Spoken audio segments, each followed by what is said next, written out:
आवाज।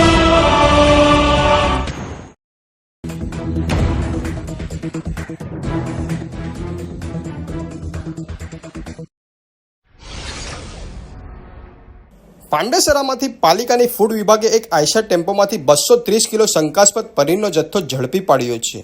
વલસાડ પાસિંગના ટેમ્પોમાંથી મળેલા પનીરના જથ્થાની કિંમત 64,000 રૂપિયા છે।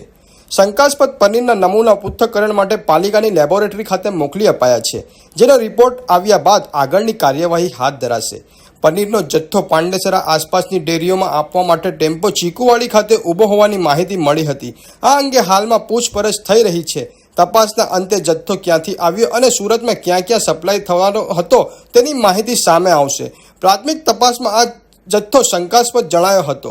હવે સેમ્પલના રિપોર્ટની રાહ જોવાઈ રહી છે, ત્યારબાદ કાર્યવાહી કરાશે।